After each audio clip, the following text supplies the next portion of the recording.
Y'all ready to work? Yes, sir. All right, good. Let's wake up now. It's time. It's time. Your stepping down kind of caught them by surprise. So, yeah, can you kind of tell us what went into your decision to step away from coaching right now? Many of these early offers are what they call contingency offers, meaning the offer is contingent on certain things happening down the road, like a corner growing 1.5 inches. Let's not undersell this thing. A lot of coaches use this as a recruitment tool. I've lost several players because of 7-on-7 and that's fine. You know, kids choose where they want to go, but at the same time, that wasn't the intent of doing 7-on-7.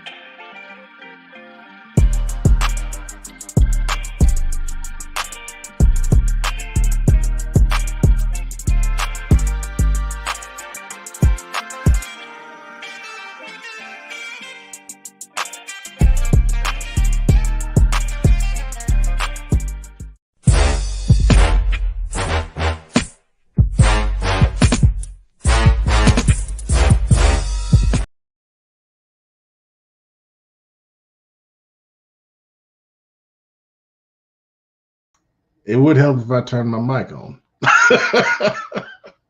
Welcome to Football Focus Weekly. I'm Pitman Matt Morrow. We started a little early tonight because there's a lot that we want to get through, and we're going to try to do this as efficiently as we can. There is one comment. Let's see. That's our Dudley guy. He is here. Good to see you, man. I know those Dudley Panthers are going to be ready to go on Friday night. That being said, tonight's show, we got the Queen City Senior Bowl selection review that we'll go through briefly.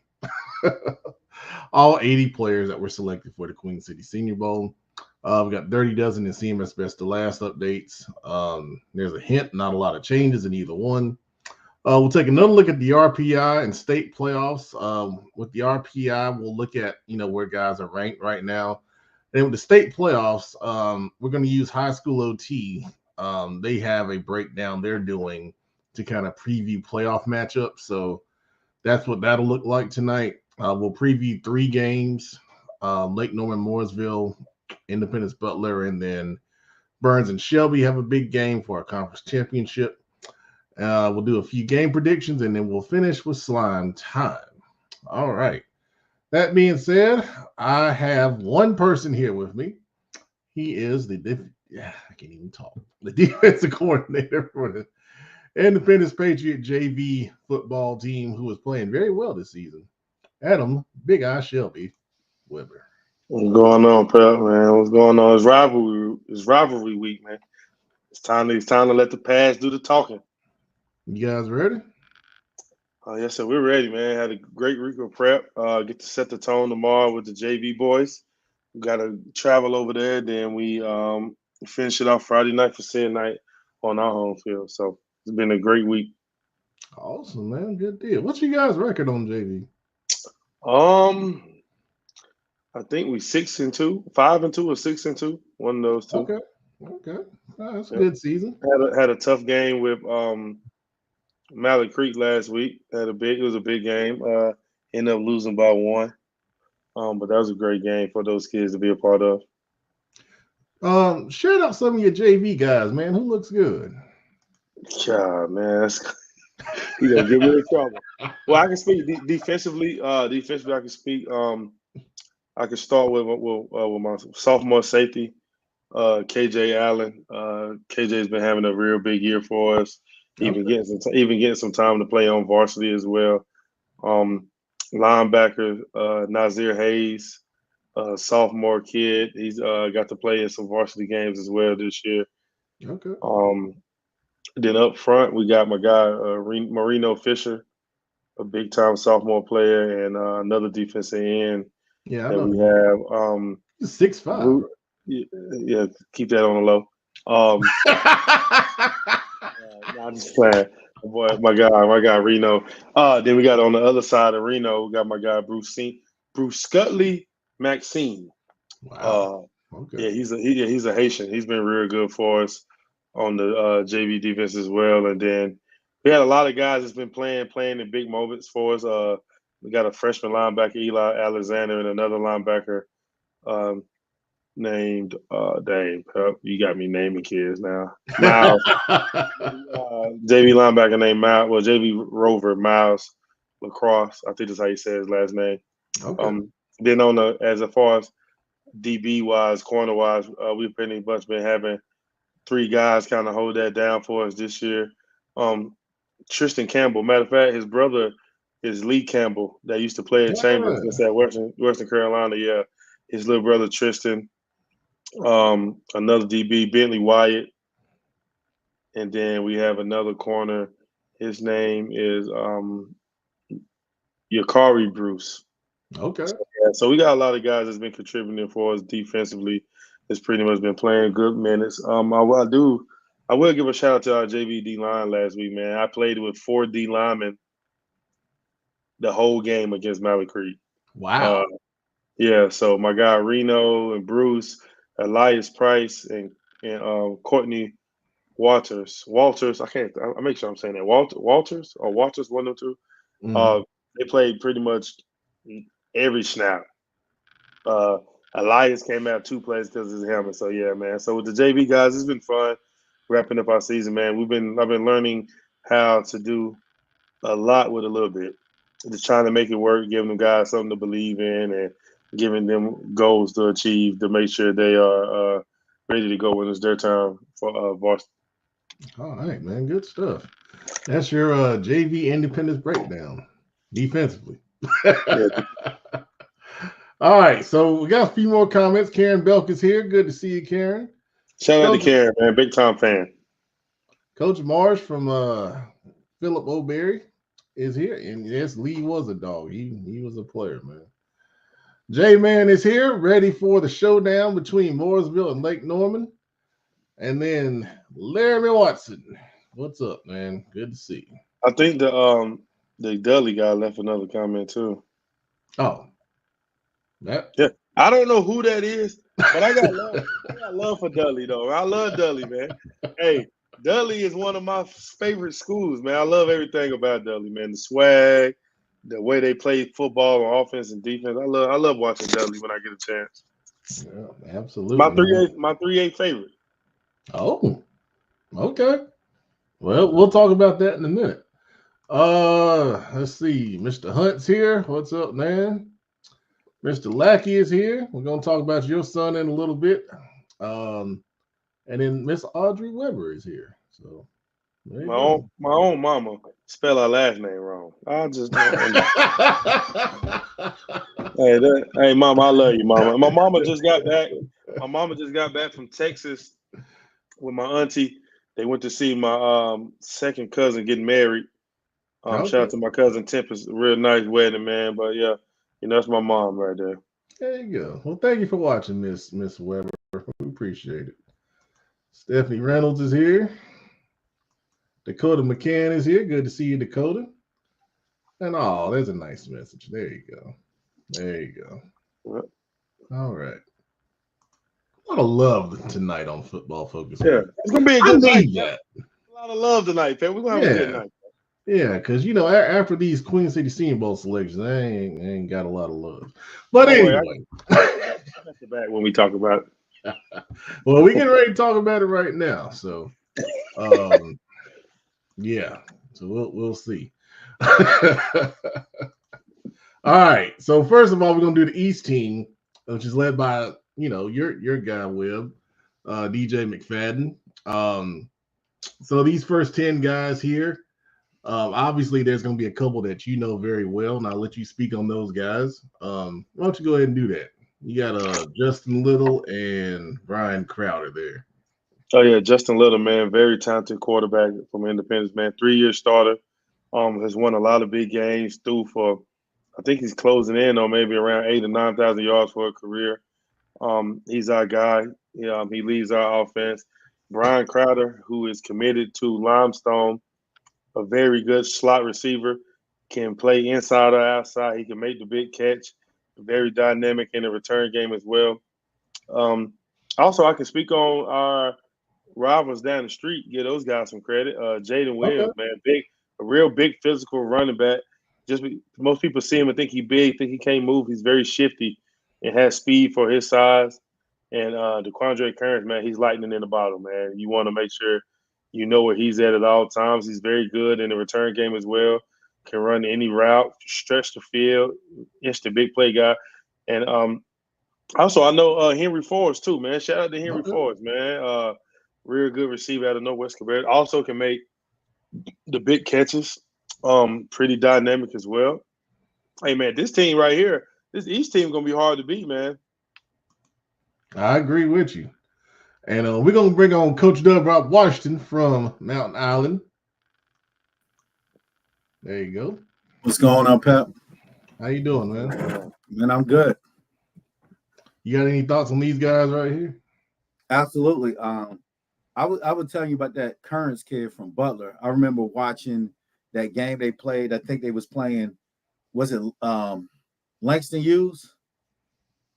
What was the team they played out of last year? They played Langston Hughes last year. Yeah. And that kid, he popped on film for me.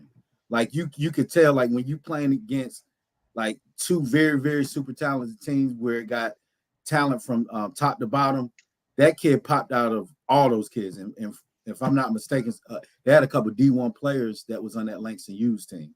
Mm-hmm. And Kearns looked like the best player in that team. Also, y'all receiver, man, another kid that stuck out to me was Brian Crowder. And I think I hit you up, Adam, and hit you up, Pep, and watching the Butler game when you guys played Butler. One thing that stuck out to me, not just his playing skills, but he had good sportsmanship. Like he was the type of kid, he was helping other players up, just looked totally positive. Body language looked good. I've never met the kid, but just watching him on film, and I know college coaches do that too, where they watch and they're looking at more than, you know, what you do, like how's your body language after you drop a ball or miss a block, or what's your effort in when they're running the ball? Are you running your routes correctly, or are you getting on your block? What is those things? And that kid flashed everything, not just his athletic ability. Yep. And also, Pep, I only got to see him once. The Marvin Ridge quarterback, he's a pretty good quarterback as well. Yeah, a little echo thing going on over there. But and Pep too. I was gonna say something about Justin Little too. Okay. We seen Justin Little in a middle school. Obviously, he played at Pine Lake in middle school, and that kid was phenomenal, man. Like I was like, man, who's this ninth grader out here playing with middle schoolers? He had a complete game even back then, and it's good to see that kid doing well, because I know sometimes it's tough for that transition from middle school to high school. But everything he is now, he was back then, and you know it's good to see these kids on this list. And congratulations to all these kids that's on this list. Yeah, well, we got 7 more pages, so I'm not gonna say much because you guys have heard my voice way too much as it is. We revealed this team, and we did reports on all of these guys. So, Coach Marsh weighing in says Mekhi Heron is a great kid and great leader. Yeah, absolutely. He rushed for over 1,500 yards last year. And this year, teams are really, trying to stop him because he is the first option for that A.L. Brown team. And he's over 700 this year. But, a lot of defensive effort goes his way. And J-Man also shouting out Mekhi. Yeah, it was well-deserved for sure. All right, on the next one, we got these guys right here. Once again, Big Eye, you got Kevin Caldwell on there. Can you say about that, young man? Man, shout out to KJ, man. KJ's been playing center for us this year, man. So, it's always important about that center to quarterback exchange. Him and Justin Little will be very comfortable with each other on running that offense. KJ, he actually just picked up another offer today. I can't remember the name of the school, but he just picked up another offer today. He's really bought into what was going on this year, accepted his role at center. It's been very big for us. Dominique Testa, J.M. Robinson got to coach against him last year when he was at Hickory Ridge. Very dynamic. Man, hey, one thing about these East wide receivers, they might not be that tall, but they're going to be explosive. That's gonna be good to see those guys playing in space, man. Like Dominique Testa, Brian Crowder, DeQuandre Currents, the three that I know, and Henry Forrest, man, they're gonna be electric. That's gonna be a pretty good offense to see. Absolutely, man. Also, I went against coached against Keon Mitchell this past Friday. Very big old lineman for Rocky River. Very good. Coach Dub, you got anything you want to add? Yeah, I'm looking at the lineman from Concord. You got offensive lineman, and look like you got a defensive lineman up there. One thing we both know with Coach Shepard, he coached in the trenches, man. He's always going to produce some good pass rushers, some good guys that's going to be able to block. So I've never seen those kids on film, but just knowing Coach Shep and knowing that those boys are going to be prepared. Also, the Marvin Ridge kid. Marvin Ridge has been real productive the last couple of years, and this kid has been a big part of that. Nolan, I'm not going to murder your last name. I'm not going to try to say it looks like the East is really, really solid on the offensive line, and that's where it starts at. Absolutely. Coach Marsh, is Keon Mitchell the big tackle? He's the left tackle. Yeah, he's real big. Yeah. 6'5", 280. Yeah, 6'5", 280, every bit of it. So about the guys that you guys mentioned, I'll tell you about Caden Porter. He is a 6'5" defensive end from Concord who's got 3 offers. And, you know, these kind of games can highlight kids that may be flying under the radar. And I think he's got the potential to really blow up. He is physical off the ball. He can pass rush. He can stop the run, set the edge. He really stands out. And then Henry Anthony at tight end. He had 22 Division I offers before committing to Harvard. So that tells you all you need to know about that young man. All right, let's go to the next one. Oh, Webb, you got another one on here. Probably one you know pretty well in Cam Martin. And my guy Cam Martin, man. Cam, big time Mike linebackers for us, man. He's a good run stopper. He can play the pass game as well. Very vocal leader. Brings the it factor to the game whenever he plays and when he steps on the field. Also Cam's birthday is Friday. In the senior night, so it's gonna be a great night for us over there in Independence. Julian Platt, got to see him at Rocky. He's a good linebacker as well. I think he's got a good side. I think this game will help him as well, being able to put himself against other talent and get to go against some different guys, get his name out there. Okay. Ian Coleman, D lineman from Butler, he's a pretty good player. Get to go against him this week. So I know I'll learn a lot more about him Friday. But man, just looking at the name of the schools these guys coming from, man, I know they're gonna be big on defense. You know, and I'm gonna tell you something. Go ahead, Coach. Let me say this. And the biggest one might be, and one of the most athletic ones might be actually from the smaller school in Corvian. Douglas Quarles, man, that kid can play. Like he's been injured. He was injured last year when we played him, so we didn't get a chance to see him in person. But trust me, I've been scouting him all that year until he got injured. The kid can play. He's just as good as any defensive end in the state. Kid plays with a chip on his shoulder, a super freak athlete, is an elite basketball player, led the basketball team to a state championship appearance. And I think they only lost by like 1 or 2 points, some last second thing that happened, but they're favorites to win it this year.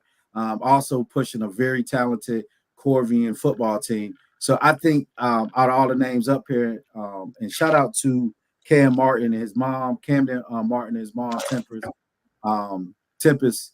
Shout out to her.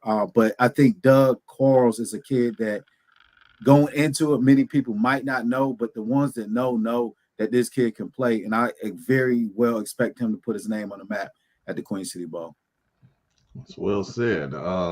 Douglas just committed to Elon. So it gives you an idea where he is talent-wise. The kid that I want to highlight here is Jason Hubbard from Metro Atlanta Christian. This kid is second in the state in sacks with 19 and a half. so far this season. They've got a playoff game this week against Charlotte Christian on the road. But he's 6'2", 205, and he is just lightning off the edge.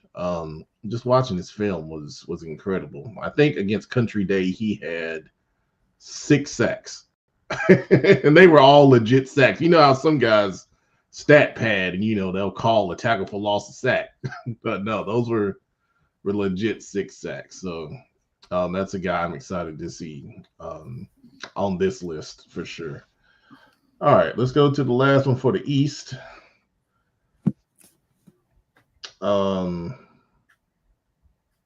What you guys think about here? Who stands out? I'll start off. Let's start off at the bottom right there. 1A, 2A talent right there with AJ Jackson. I spoke about him earlier. I've been knowing AJ since he was younger. Very super talented. Comes from a great athletic family. Father played Division I football. Kid has just really smart, intelligent kid. I like the fact that y'all listed him as an athlete because the position that he's playing at high school, as far as offense, playing quarterback, that's just to help his team win. And that should speak volumes to the type of young man he is, because I'm honestly, he sacrificed some of his personal accolades by playing quarterback and leading, because he's a lockdown, shutdown corner, or he can be an elite slot receiver. So definitely shout out to AJ playing that athlete role that fits him, that fits his mold. I think he's another kid that's going to pop amongst all the talent that's in the area. And y'all going to wonder, like, these 1A, 2A boys ain't playing, but super talented kid. Another kid, Jonte Gaithers. He was a transfer that transferred in to Pine Lake Prep. And I knew the kid was going to be good because Coach Trott, he hit me up, man. He was like, man, I got this kid, man. He's super talented. It's actually 2 of them that's over there, but he definitely popped when I watched film. When we went in to play Pine Lake, we had one agenda, and that was to stop him and the other playmaker. And Jonte just made plays, man. So shout out to the smaller schools, but I think big-time players at smaller schools, and I think they're going to be able to show what they got. Because, again, Pep, y'all cover the 4A, 3A, and sometimes y'all overlook 1A, 2A, and it's what it is. But it's not because, I mean, we got talent down here too. It's just, again, it's just a depth and it's a numbers in your school type deal. So I'm excited to see those 2 names on this list. I think they're going to pop. Good deal, man. Well, before you go, Trayvon Gaither, he says that Jonte is his little cousin. Ain't that something? That's all right, man. Yeah, I highlighted the fact he's a track star in that scouting report that we did. So that always gets coaches excited. So yeah, he's gonna do. Yeah, he in our conference now. Hey, yeah, you know about track, yeah. Yeah. Hey, he got to run against some horses this year, boy. Well, shout out. Add anything? No, I don't know nothing about any of these kids. Okay. Well, I'll throw in Landon Murray, the kicker and punter. He is the son of former NFL kicker Orlando Murray, which I thought was pretty cool. And I didn't even know that until we started really kind of digging into him. And then AJ from Corvian just committed to Hampton. So it's a really good time for the Corvian kids that were selected for the team. All right, well, before we move on, Lindell Porter says, proud to see you guys put this game on because it truly gives these kids a chance to get great exposure. Yeah. I'm glad you said that, Mr. Porter, because I say this every year, but the game came about because Charlotte kids were not getting a lot of attention in the other all-star games that are out there. And, the groundswell had been building for a couple years before it finally came to fruition. And the support around the game has been good. But there'll be opportunities for individuals and companies to, sponsor the game so they can get exposure, and then you can help these kids as well. So stay tuned. There'll be something coming out very soon from the Queen City Senior Bowl about your opportunity to, further support what these kids, are trying to do. And all of us are trying to support the Metro School, which is a school that educates kids with various disabilities, whether they be physical, mental, or emotional. So thank you for saying that, Mr. Porter. All right, so for the West team, Coach, I'll let you talk about a couple guys you got on there. Who's that Washington kid? I thought he graduated 4 years ago. Hey, look, I know I like his mama. I'll tell you that. I'll tell you that, boy. But yeah, let's start off with quarterback Grayson Harvey. I don't think Grayson, like, and it's just not being biased because he plays for me, but I don't think he gets the credit he deserves, man. Grayson's talent. I think Grayson's best football is ahead of him. I mean, he has so much stuff to learn about football. He's a sponge. I think that he'll be a better college athlete than he is high school athlete. I think he's starting to still put together some stuff. He's raw, but again, that's a good thing in football. Just being able to have that high ceiling and that high learning. But I'm glad to see his name on the list. I know being a quarterback that's a tough pick. You only got 4 slots, so for him to be amongst some of the top quarterbacks in the area, I think that serves him well. But also, I was able to watch some film on the Country Day quarterback, Khalil Wright, man. Athletic kid, really, really phenomenal, talented kid. Makes that offense go. It starts with him. But I thought the kid, when I was watching this film, because I forgot who was playing. I think it was Covenant Day. That's who it was. We was scouting for Covenant Day, and they had ended up playing them, and we was able to scout them. And I was like, God, I mean, that quarterback's phenomenal. Now, obviously, do a little different things than what Grayson does, but just as deadly. So that looks good. Pep, I told you about this kid, Anthony Hawkins. This is a kid that's been known for the last 3-4 years. And Pep, I think he came to a jamboree or something that you had watched maybe 2 years ago. Yeah. But I just kept hearing about this kid. I kept hearing about this kid. And he plays at Hickory Grove. And like we talked about, Pep, that's the point of the Queen City Bowl, to be able to highlight some of these kids at the smaller schools. We know about the kids at West Charlotte. We know about the kids at Hickory. They're winning great. They're playing good ball, and they're in the spotlight. But it's kids like Anthony Hawkins that I believe is a stud, because I had to go and watch his film, because when I keep hearing about a kid, I'm a football coach, and then we wasn't playing him. I just had to watch this kid. This kid got vision, man. He got something you can't teach, and he's making people miss on the first level. And that's my first sign of a good running back, because if you can make that first level miss, wonder if when you get to college and you don't have to make that first level miss, that kid is able to read holes and do some great things. So I think that's another kid people are going to be surprised at, just because they're going to be labeled, well, Hickory Grove. Nah, this kid is phenomenal, man. And he had the opportunity to go to different schools, and he stayed loyal to Hickory Grove, because the kid been good since his freshman year. So I'm pretty sure it's been people in his ear, hey, you should go to this bigger program, that bigger program. And this is an example of a kid staying put and making a name for himself, and also being able to get in a game like this. West Charlotte running back, I don't know a lot about him, but I'm pretty sure Cuz can talk about him. I know Isaiah Lackey. Isaiah Lackey's a kid. He's actually from this area, like I guess the Mount Holly, Stanley area, but he ended up going to Hickory. But that kid's been a real phenomenal athlete for years. He's been doing a good job. Another kid I think that is going to pop on people's radar is Major League. Hey, that's an all football name. I love that name. That's a phenomenal name. That's an all names team. Major League. This kid actually can go both ways. It is arguably, he might be a better DB than he is a receiver. I'm gonna be honest with you. Yeah, but just as dynamic both ways. Pick your poison. But he's led a Lake Norman charter team that's been flying under the radar. I know you talked about a little bit, Pep, saying, hey, they undefeated, because no one was really paying them no attention. He's one of the reasons why. Yep. Again, they end up playing Pine Lake, so we had to scout their film. And I'm like, who is this kid? It was Major League.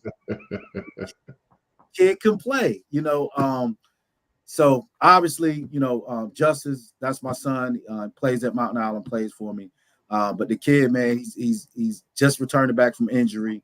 I'm proud of him, just not as a dad, but also as a coach, because any kid could have laid down and took that injury. And if people don't know, he ended up tearing his muscle off of the bone of his abdominal area. Really scary scene where game was stopped, brought the ambulance on the field. He had to really be rushed to the hospital, and we thought it was a lot more serious. But the kid was originally wrote out for the rest of the season and ended up being cleared because he was doing all the things he was supposed to do. So I'm proud of him, proud that his senior season wasn't over and he's able to participate in this bowl. Also, JJ Gordon, got to talk about JJ. Matter of fact, JJ and Justice grew up playing together. They played the first couple little league teams. I think it was with the Dallas Wildcats. They was playing together. There's a picture. Neil Torn got a picture of them together. So it's gonna be pretty cool to see them, everything come full circle, man. That's what this bowl game's about. I did see Justice put a message out on Twitter about watching the Queen City Bowl. And just from a personal standpoint, I remember that night it was a banquet, and he kept bugging me. He was like, "Dad, can I play in this game when I get young?" And I said, "Son, you gotta work your way into this game." He said, "I'm gonna play in this game," and he didn't know anything about any other bowl games. I won't say their name because they're not visual. You get what I'm saying? They're not visual. So he didn't grow up wanting to play in that bowl or that bowl. He grew up wanting to play in the Queen City Bowl. So to see his dream come true, that means a lot. Well, we got the producer here. We're gonna bring him on. Cool. Good evening. Glad to be here. Glad to Very have you. nice roster here. Glad to be in service one more time. Justice Washington. Name seems familiar. Yeah, name sound familiar. I hope you don't come across Cam Martin. That's your, but let me tell you something though. He don't care. Nah, shout out to Lil Cuz, man. I mean, like you said, I know he had went through the injury. I know that was tough on the family as a coach and as a dad. But happy to see him able to just be able to bounce back and play, even though it just seemed like it just happened. You know what I'm saying? It seemed like he's able to come back and play. Happy he has something to look forward to, regardless of how the season ends for Mount Island. Like he had something that he's worked towards, some of the position he wants to be in. I see he's taking college visits, doing his thing in the classroom and on the field. So I'm just happy to see. And it adds to the story of what you're trying to do with the game. Like you got legacies. You got probably the first father-son duo, the coach and playing the game, right? Just something to just build off of for the future. You never know what can hold. Shout out to JJ Gordon at Ashbrook. I know my guy Darius James has had him, gonna have him ready to go. Darius coached in the game. Sorry, now JJ's playing in the game. Just another Ashbrook alum playing in the game. Just great. Shout out to Isaiah Lackey. I haven't got to see him play in person, seen him on tape. I know he plays a running back for Hickory, big time guy. It's gonna be good to see him play against some bigger, better competition to see how he does against that competition, right? I think that could be another big game for him who can leave from the game with maybe some different offers or opportunities, right? Because as I know, Pep, college coaches come to this game. They come to practice. Yeah, they come to practice. And yeah, man. So shout out to those guys for sure. All right, comments. Jalen Hines getting a shout out from Trayvon Gaither, says he runs great routes and has great speed in hands. If he was 6 foot, he would probably have plenty more offers. He is an excellent slot receiver, to your point, Trayvon. And his routes are really sharp in that Providence Day offense. He is another one of these guys who I think is going to light it up when given the opportunity. And then our Dudley guy says Lackey's a beast. He makes his own holes. Very tough to bring down. Yeah, he's a bust. He is a bust. That's what I think of him. Producer, you want to say anything about these guys? Good looking list. I was just thinking about how in a bowl game it is kind of convenient as a quarterback to literally have one of your receivers there with you. That's pretty cool. Got some chemistry already. You bringing chemistry with you. Absolutely. All right, let's go to the next one.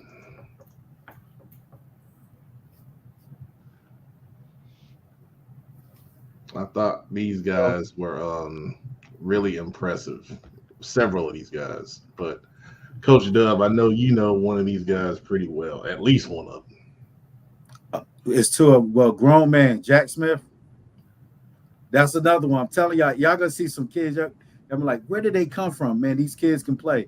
Jack Smith, like when we played Community School of Davidson, he was a Pine Lake Prep transfer. He transferred to Community School of Davidson in the offseason. We still haven't been able to block this kid since 10th grade. I mean, when I talk about dog, he goes both ways. And another thing, like playing smaller ball, he has to start on the O-line and D-line. So he's not getting a break at no point. And then in certain special teams, he also starts as well. So this kid being able to just go one way, that's going to be scary because that kid got a motor. He's tough. He's smart. He's physical. And he just got that nastiness. You know how you just got that player that's just nasty, man. Like when he was hitting our plays, he was just leaning on them. And he looked over there and was like, Dub, you know it. Like we talking and stuff. And I'm like, damn, he's just nasty, man. But a good kid, like a really great kid. Also, another kid we played, the Christian Garcia kid from South Lake. Another good kid. I believe he plays center. Yes. I think he might be a center.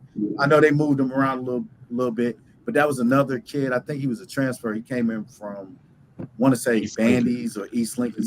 East Lincoln, yeah. Yeah. But really good kid, made a difference in our game. So that's the ones I know from this list. But then you get, anytime you got a lineman, and Cuz can speak on this, I don't even know this kid. But the fact that he comes from, like you see certain names like Burns, Lincolnton, physicality. They don't know nothing other than being physical. So I'll say, yeah, shout out to Marshall, man. I haven't met him, but I know Marshall is a real good baseball player as well. Yes. Burns. So, you know, Coach Devon has coached in this game, so it's good to see a Burns guy playing in the game. So shout out to Marshall. In the comments, Coach Marsh saying Justin Wilson is a man amongst boys, also a tremendous leader. I know Coach Griner has called him the second best interior lineman he's ever coached. And wow. Producer, me and you know the first one. He's in the NFL right now. Wow. That's big time. J-Man also shouting out Drew Davis from Mooresville. He is a center, yep. Love when we get the recognition we deserve. Well, Drew has been a 3-year starter, so that just tells you how good he's been. You talk about physicality, Coach Dub. Kava J. Nixon from Lincolnton, left tackle who is very physical, committed to Charleston Southern. And then William Vernon in Palisades, he is a big, strong nose tackle who doesn't get moved. And you have to double team him, and that's why their linebackers are able to run free and make so many plays. D'Angelo Hall from Olympic has been a stud. Gosh, seems like he's been there forever. But the last 3 years he's been a starter. He's got a couple of Division I offers. But yeah, that's a good group of guys right there. We do have a couple more OL I put on the last slide. I got a little mixed up when putting this together. So we'll see those guys here in a minute. Okay. On the next one here, there's a couple guys that I know you guys know pretty well. Coach Dub, you want to speak on those guys that you know? The one that really stands out for me is the Antonio Armstrong kid from Kings Mountain. Kid grew up playing local little league. A phenomenal athlete, just been doing it the right way, buying his time, working hard. So when you see names like that, you see kids putting in the work. It wasn't so-called your superstar growing up, but he always made plays. He was consistent, and it's good to see his name up there. Also, Chance Ford from South Point.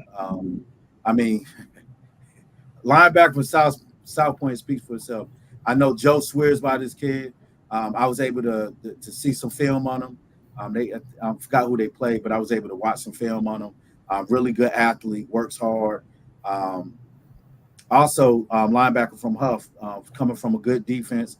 Coach Chachi Sullivan was Aiden Bell, part of a strong defense. Pretty much defense is leading them, even though offense has been picking it up.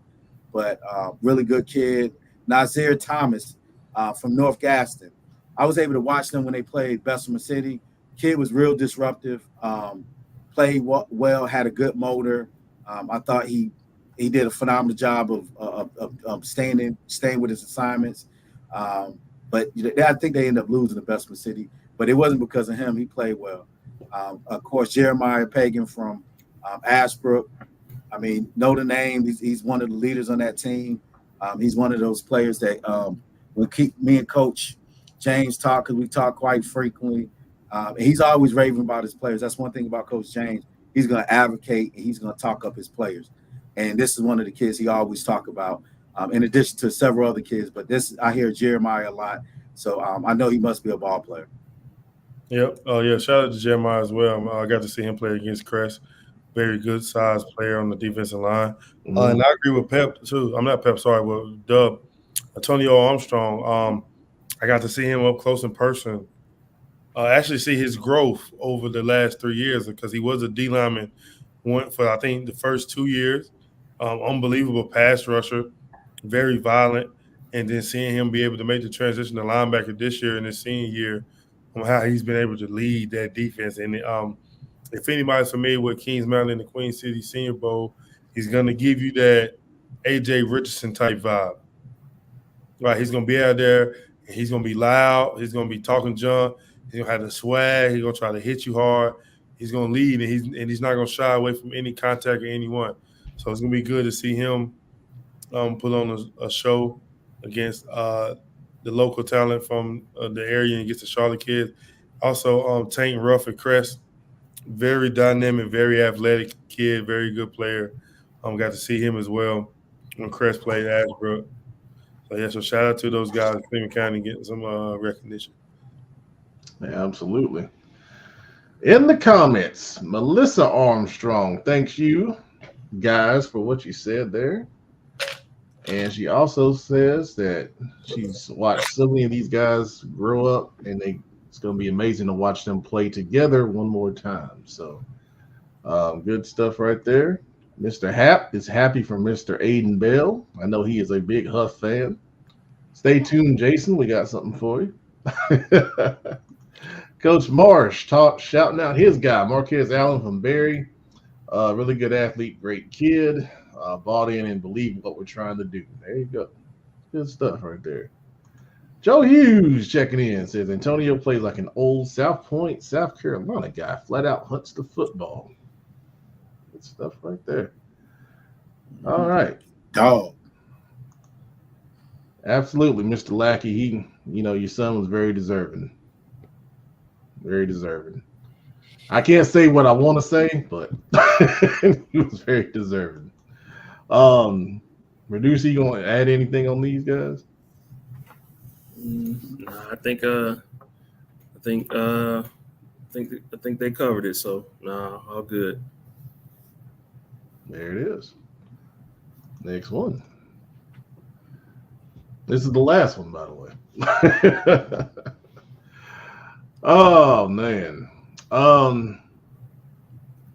I think these guys here, there's a lot I could say about this last group, but I'll let you guys go first.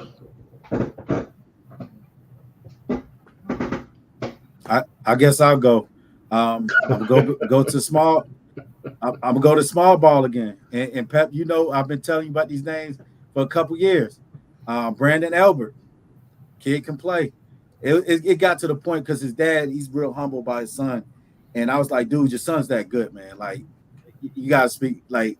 And so he got what I was saying. And matter of fact, the best one is probably his youngest son. That's a sophomore, which is scary. But Brandon plays all over the field, man. Like, whatever their offensive scheme is, no matter if it's receiver, he can move the running back. I think at the next level, if I'm not mistaken, he's going to project as a defensive safety. But the kid can play all over the field. I think this is a great group of athletes. Another kid, Noah Collins. We've been hearing that name for a while. And the one thing about Coach Grinder, his defense is going to be coached up, especially at the DB position. He has a rich tradition of churning out great defensive backs. I don't know what he's doing. I might have to call him up, but he does have a good recipe for developing good defensive backs. In addition to Mark Foster from West Mac, B.D. Waddell is another guy that's going to coach his butt off. It's going to develop good defensive players. Last year was his son, which he was a vital piece of the Queen City Bowl and our success last year for the West team. So I'm looking at Mark Foster. That's a kid that we played 7-on-7 against. We went down to where was that? Charleston. We went down to James Island. We was able to spend some time with them and Ashbrook and be able to bond and fellowship with them.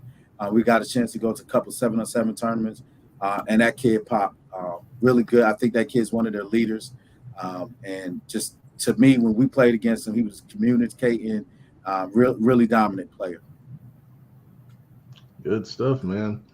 Coach Marsh weighing in saying that DB group is elite. There's a lot of guys that can do a lot of things in that DB group. Take Noah Collins, for example. He's good in coverage, but he can also blitz from the slot. Mark Foster played as a linebacker for his first couple of years. Jameer Davis can play corner and safety. So it's a lot of versatility and a lot of high-level talent that are really, really something. Candler Happ, we saw him in person a couple weeks ago, producer, when we did Huff and Mallet Creek, and the ball just explodes off of his leg, whether it's a field goal, a kickoff, or a punt. I mean, it was incredible to see, and there was a reason why he got a lot of kind of nominations for Player of the Week, because his kicking really made a difference early in that game when it was still kind of close. Excellent job. Yeah. He was almost like, what I'll say, kicking from, comfortably like college distances, distances you expect to see at field goal attempts. You could tell he would be comfortable from those distances, and those punts were given just coverage all day to get down there. Really put his D in good position. So yeah, excellent kicker and punter. Cass Phillips from Forest View is a name that most people don't know, but I think this is one of those guys that has a chance to really make a name for himself. He's a 6'6", 295 left tackle that's athletic and can get out in space and really move. And he's got one offer from Lenore Ryan, and Lenore Ryan's probably mad that we found him. But he's, you don't think about Forest View because they're not having a really good season. But he's going to turn some heads. And then for Jason Enciso, he was the offensive player of the year last year for Huff. And if you watch Huff play, he does a little bit of everything. He blocks, he runs the ball well, he catches out of the backfield, he can, catch out of the slot.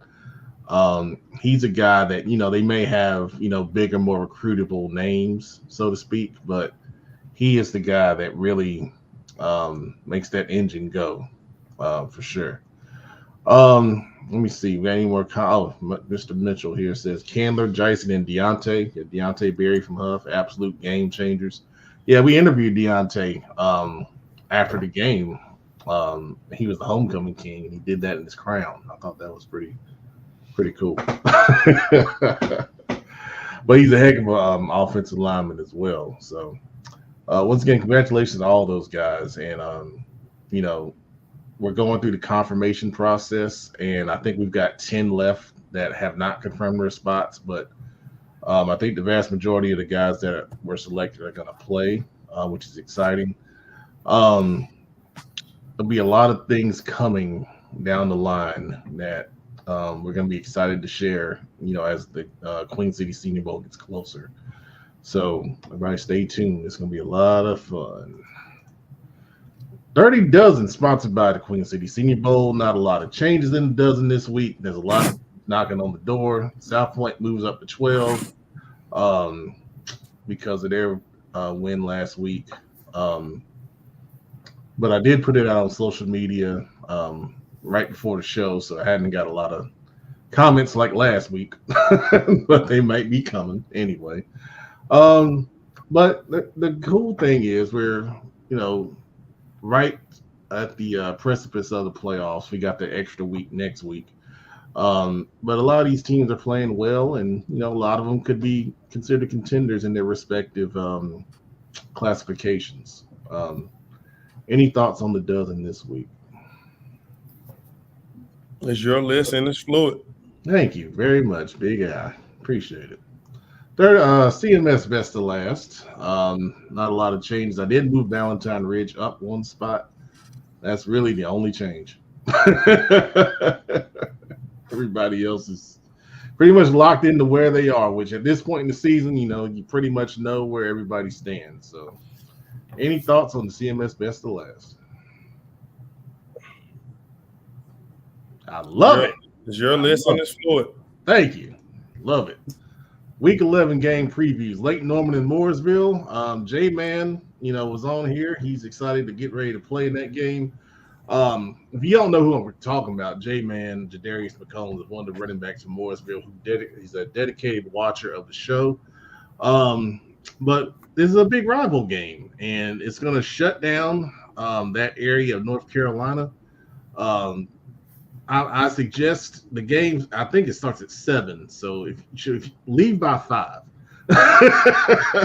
because the traffic up there is ridiculous if you're going to this game. But when you start thinking about it, Mooresville's just been on a roll ever since they lost, the one game to Reagan earlier this season. And one of the things they've been able to do is find a way to consistently move the ball on offense. Even when we saw them against Providence and they didn't put up a ton of points, but they were able to move the chains, get first downs, and keep possession of the ball. And, for Lake Norman, I think they're just going to have to, find a way to hang in the game. Mooresville has done a really good job of getting off to good starts and putting people away early. And, by the time you get to the middle of the third quarter, the game's over. So, the key for Lake Norman is, you got to take the body blows that, Mooresville's going to try to hit you with early on. It's going to be a huge crowd. It's going to be a lot of excitement, a conference championship on the line. They're going to come out on fire. You just got to, kind of hang in there and find a way to flip that and make big plays yourself on offense. I like their young quarterback in Caden Kraft.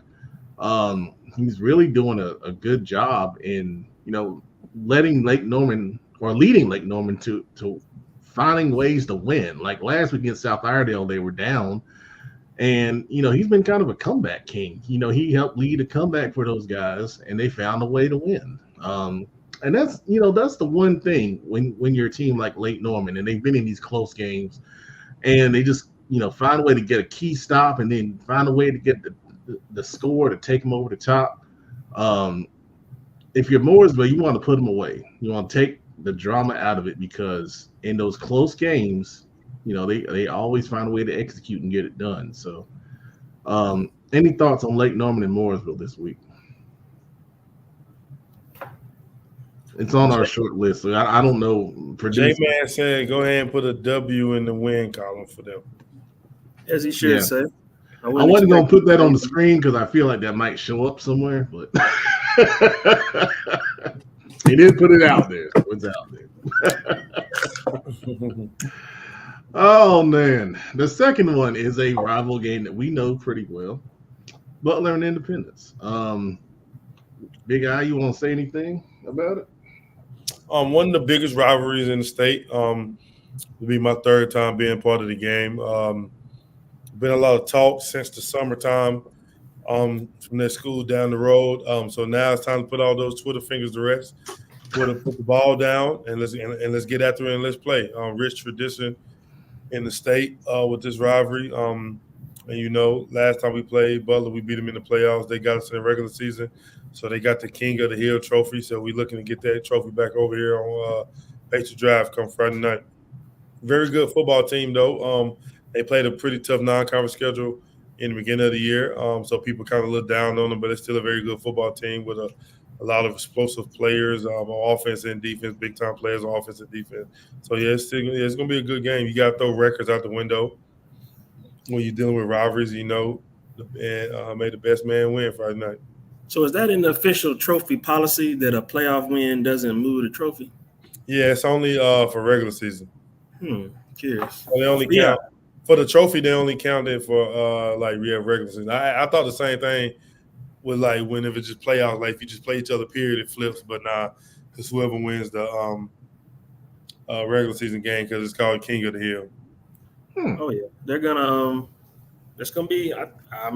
It's a big matchup, man. I think people probably might look at Butler's wing column, and they had some early season struggles, and people might try to count them off, but I don't think they should. There's still talent there, so I don't think people should sell them short. Obviously Independence having yet a great season, so I'm expecting a good game, good matchup.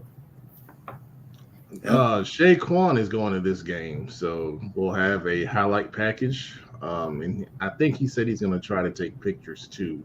He gets the games very early, like 2 hours, which I think is crazy, but it allows him to get pictures and videos. So we'll have that coming a couple days after the game.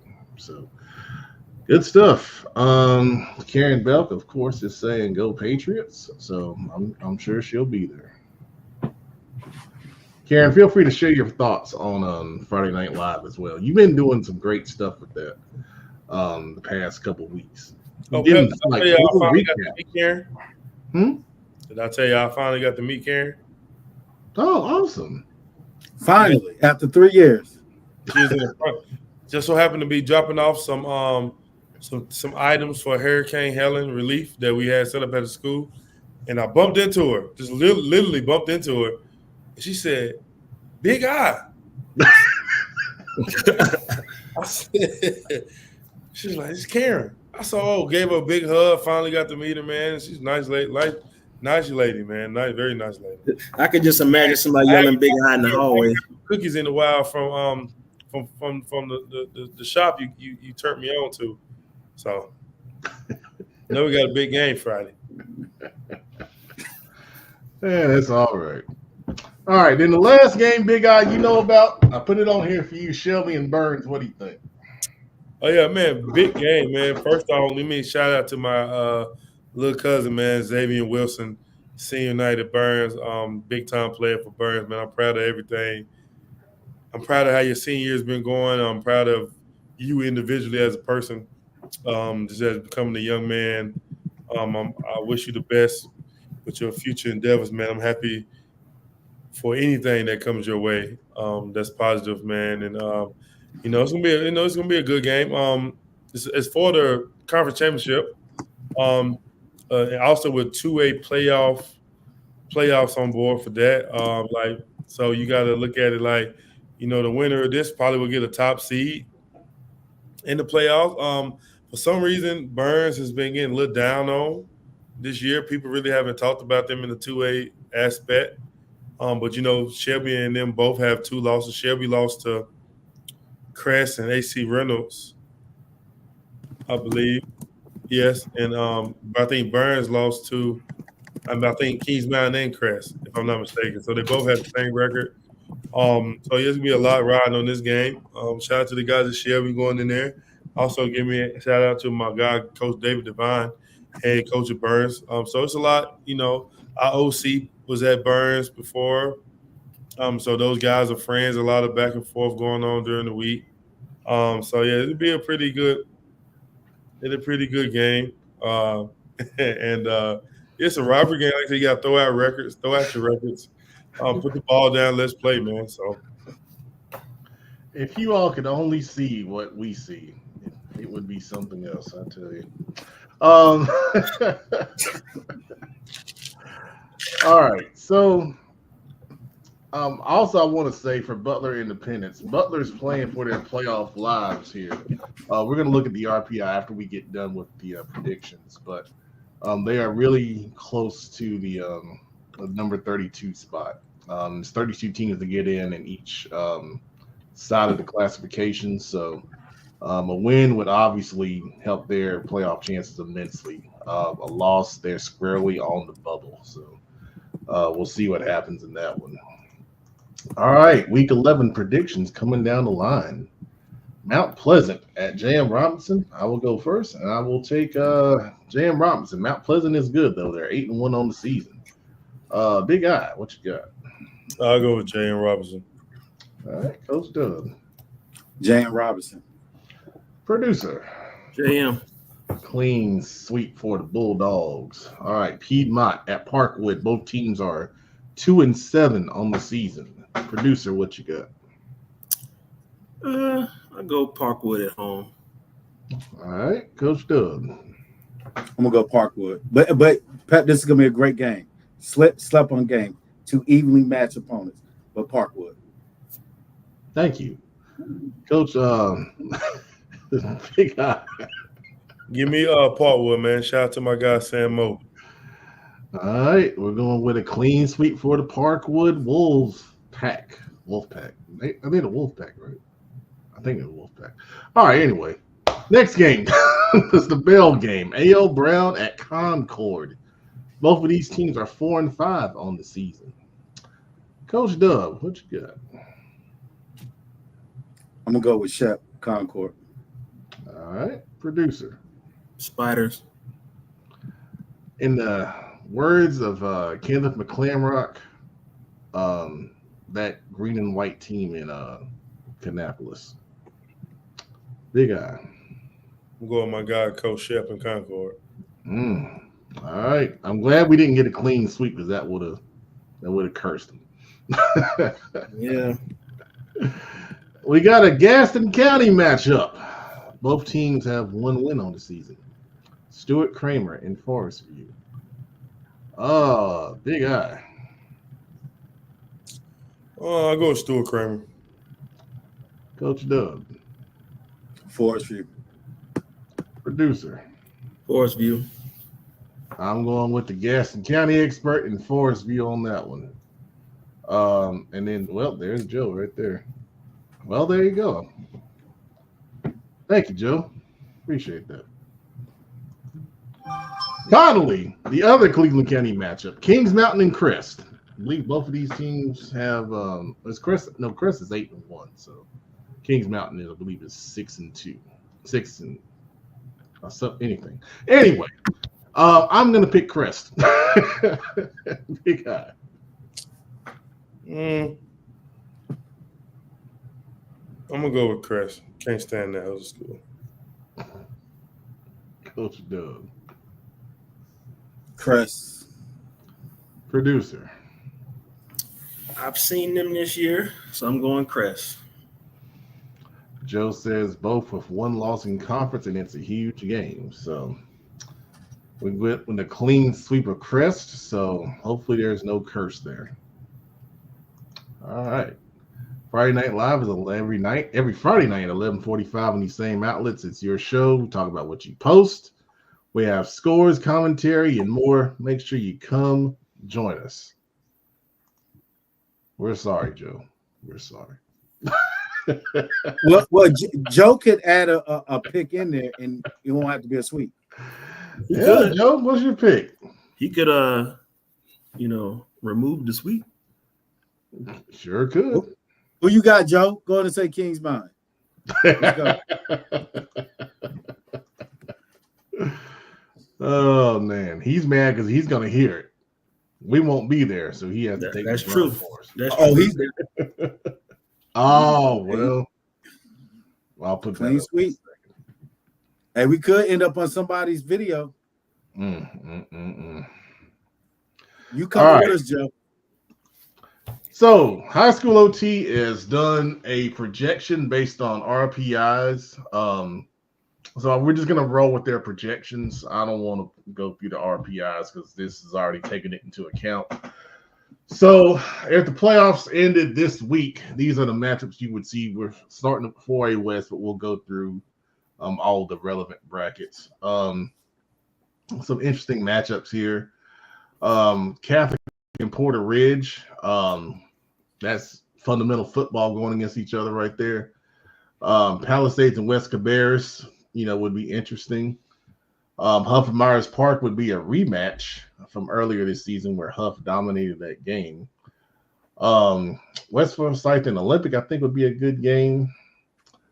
There's Butler at 30. So, like we talked about, they're really, on the bubble as far as playoffs go, but they would be matched against East Forsyth. Independence, you guys be on the road as a dangerous 22 going into Northwest Guilford. There's no slight against Northwest Guilford, but I definitely like your chances in that one. I know the quarterback that they had, we talked about a lot last year, had graduated last year. So a Sun Valley team, I think is a sleeper. Is a good matchup against Reagan, and then going into Grimsley, that would be interesting. Mallet Creek, Southeast Guilford. I like their chances there. So some interesting matchups right here in the 4A West. You guys got any thoughts on what that projection looks like?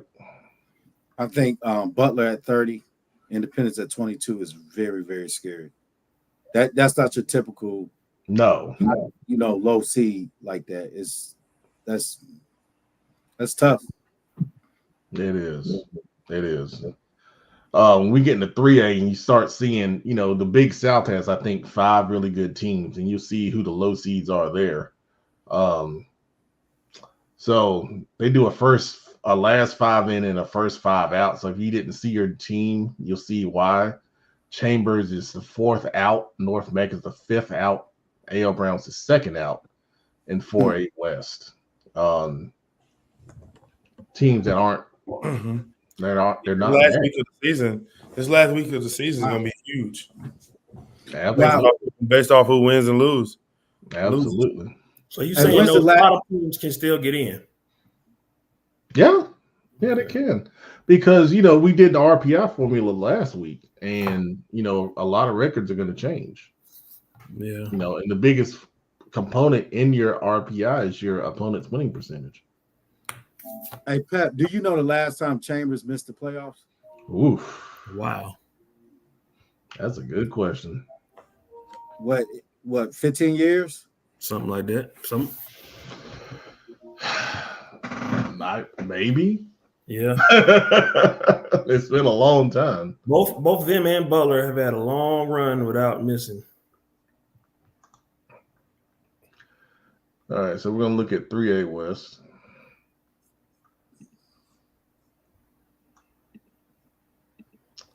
All right. So these are the matchups. Kings Mountain Northwest Cabarrus is a heck of a game if that happens.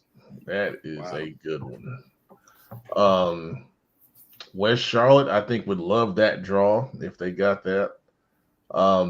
3 teams in their kind of group there that are outside of Charlotte and don't face a lot of speed necessarily. So that lines up really good for them to get to the 3rd round at that point. Kings Mountain round 2. Oh yeah, that's crazy. That's crazy. J.M. Robinson. I wonder if that South Point seed is contingent on if Crest wins conference or not. Well, South Point, if they win the conference. Oh, okay. So it won't be a 3-way tie. Or 2-way tie. Yeah, because South Point beat Crest. Yeah. J.M. Robinson with a good draw now, but Statesville's dangerous. Yes, Statesville's dangerous. I just said, I think on Friday Night Live, how they get into the playoffs, and they always seem to make a run. They always are playing their best football once they get into the playoffs. Got a possible Hickory East Lincoln rematch, conference rematch there in the 2nd round. Interesting, possible Irwin AC Reynolds rematch. I know they play up in the mountains on a regular in South Rowan in the playoffs. That's something right there. Yeah, that's awesome. That's awesome. Oh, Dudley, I know them Dudley coaches happy with what they got. Well, if they can handle North Lincoln's triple option. North Lincoln runs the triple, is similar to what South Lincoln does. Dudley have to stop that 2nd round, but I think they have a good rematch with potentially Crest or playing Ashbrook 3rd round. Yeah. And Pep, I'm with you. And I think that if Ashbrook's able to make it to the 3rd round, that's a scary team to play. Because I'm going back to what Pep said. Dudley versus North Lincoln with that offense, it's tough for athletic teams to defend that. I'm just telling you, it's real tough, especially when you haven't seen it. You know, and the thing about that is, to your point, Coach Dub, when you make a team think rather than just react, that is an equalizer. And you guys remember a few years ago, South Point went up there and put 76 on Dudley, running that option. They're different kids, different time. And I think everybody runs different ways too. So is North Lincoln, are they triple option, or is it wishbone, or they're more multiple. They're more multiple wing team with it. But to your point about Ashbrook, you see the draw they have. I think they would love that. That's a good pod. That's a good pod right there. I mean, Wes Henderson is a 2, but Wes Henderson runs the ball a ton, and that's what Ashbrook stops very well. So that I think they'd be happy with that draw if that came out. I think if Ashbrook can get that home game against Pisgah, beat them, I think they go on the road and beat Wes Henderson in a close one. And then you got a potential Crest Ashbrook rematch in the 3rd round. Yep. So you're looking at Crest Ashbrook 3rd round, Hunter Husk Crest maybe 2nd round. Yep. And now Hunter Husk can go up to Oak Grove and give them problems. Yep. That can happen. West Meck went to Oak Grove a couple years ago and almost beat them. I remember West Meck was like a 28 seed. So that's not what Oak Grove wants to see right there. Intriguing matchups if that happens in 3A. All right, well let's go down to 2A.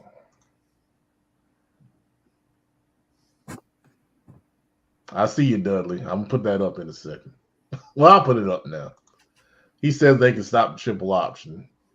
And the year before they shut South Point down, just hope it's not right.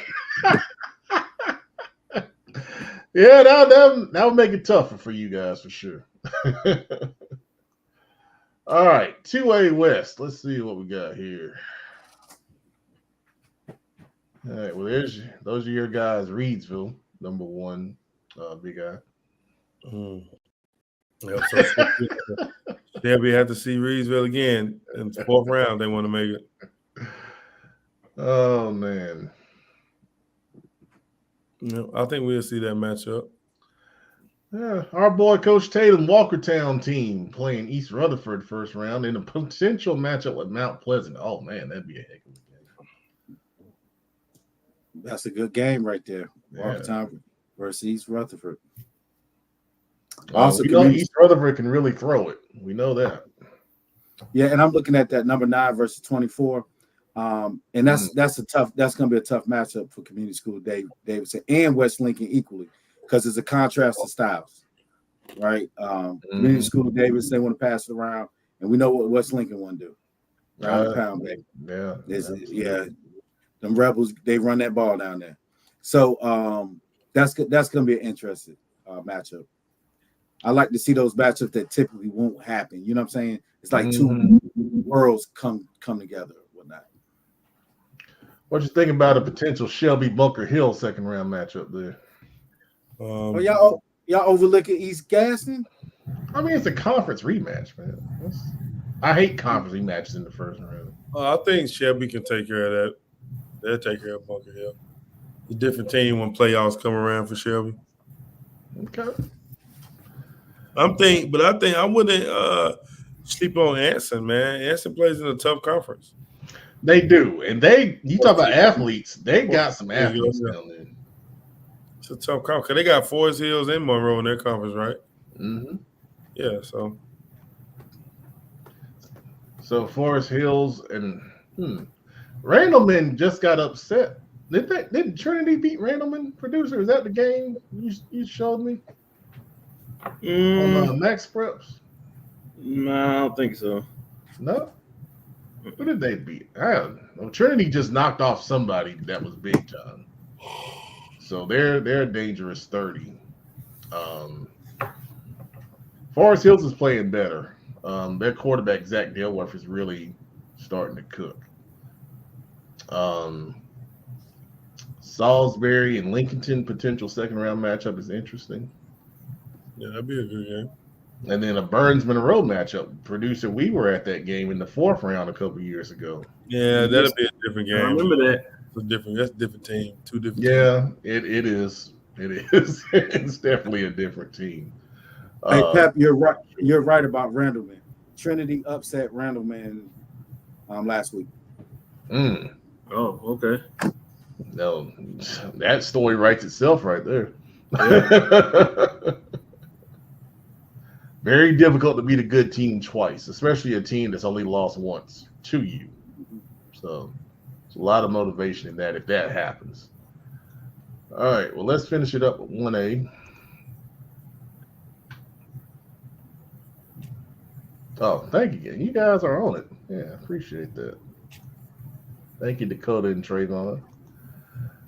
All right, 1A West.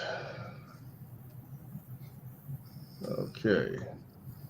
Oh, look at that, Coach Doug. You got a potential matchup with Mount Airy if you get past South Stanley, who we have talked about on this show. Hey, who would have thought? Who would have thought of last month this time? How did we get here? The boys fighting. Obviously, I'm joking. I actually like us being the underdogs. I think we play well as the underdogs.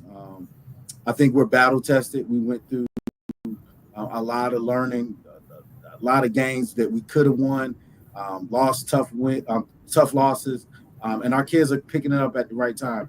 And the most important thing, our young kids that we had to start, our JV players, they're starting to get experience and they're starting to know what we need them to do athletically. But another team, and when I've been like watching different people talking on social media, the team that they're sleeping on is Corvian. I said this before.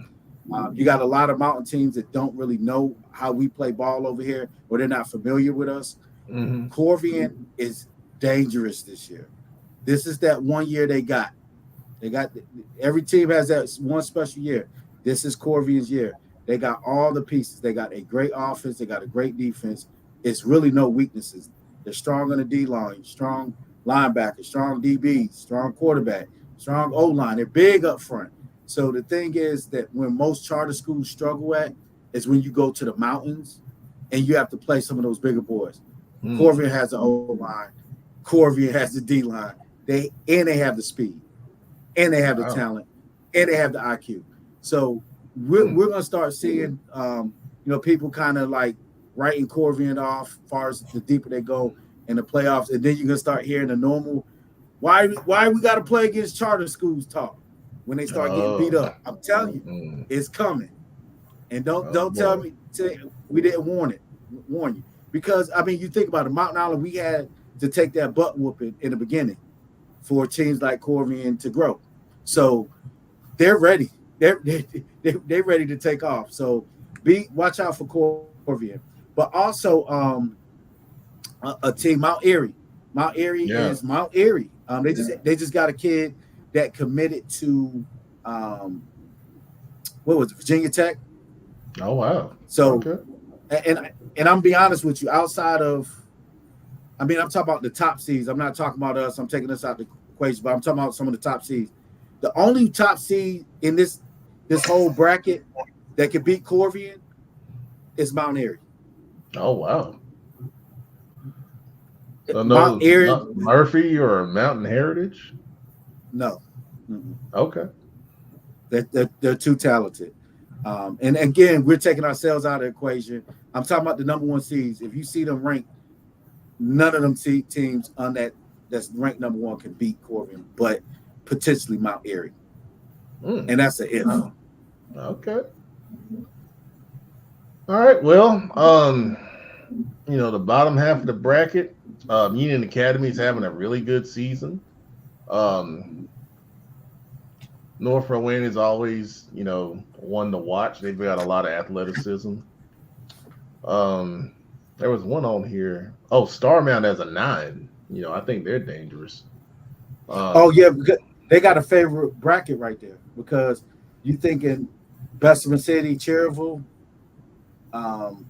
even though Bessemer City's ranked higher than them in the brackets, those are two different teams. You know what I'm saying? And much respect to Bessemer City, but Starmount is on a different level there. So that's they got a favorable spot right there, and that team plays with momentum. They're starting to get better as the season go along.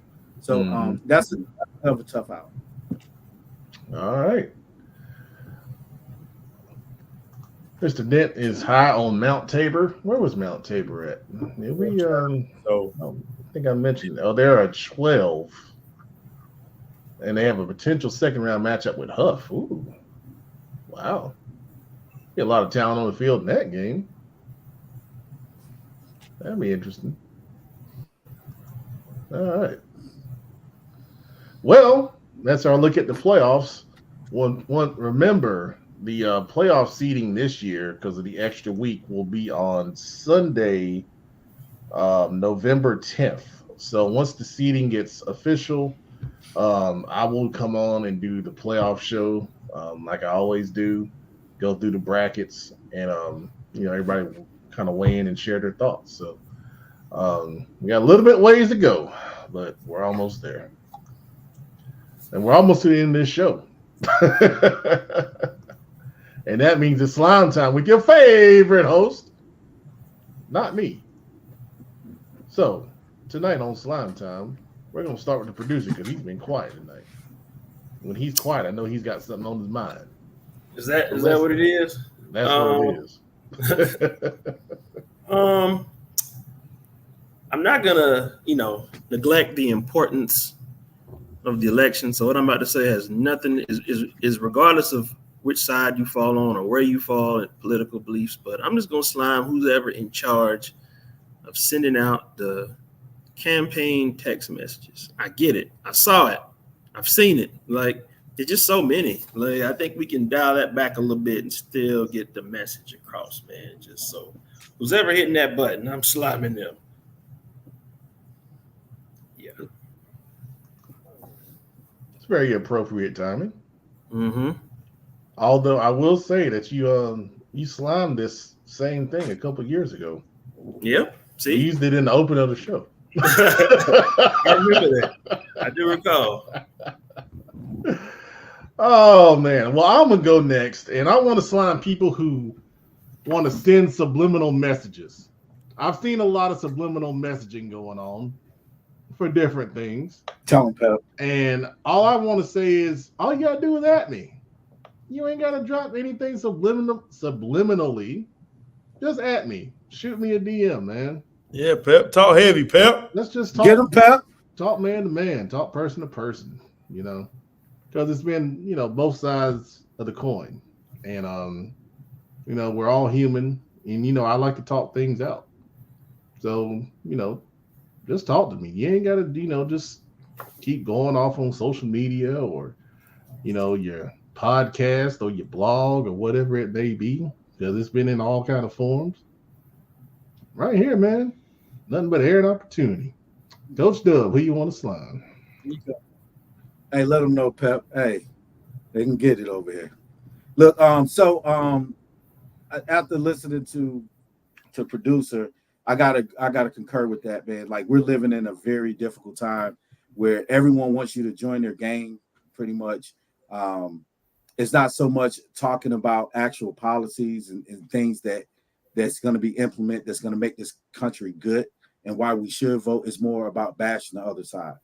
And it's like seeing two elementary kids at recess or lunch just at it. And it's really despicable. And we're really living in a troubling time. But my original slime was my New England Patriots. We had one job. To lose. This is how we lost out on Jaden Daniels. We lost out on Jaden Daniels by winning these garbage games like we won just now. It would have been a big difference. And I love Drake May. Drake May is a future quarterback for years to come for the Patriots. But it's levels to this. We could have had Jaden Daniels. But because we want to beat the Jets like we did last year and beat our chest, look, we suck. We have to admit that we suck as Patriots. We stink. We're fighting for the number 1 spot draft pick. That's my slime. Big guy, let's finish the show. Oh man, I want to slime. Man, I want to slime the Chicago Bears, man. Really, and I love Jaden Daniels, but I had a parlay in the line for the under 30 points.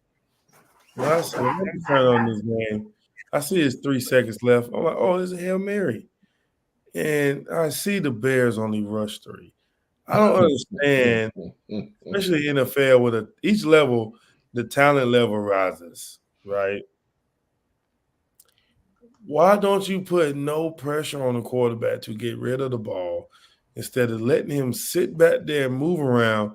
You give your receivers chances to move around, get into position, and you just let them throw a Hail Mary for a touchdown, man. And it just crushed my parlay. Like, it was gonna be a great day.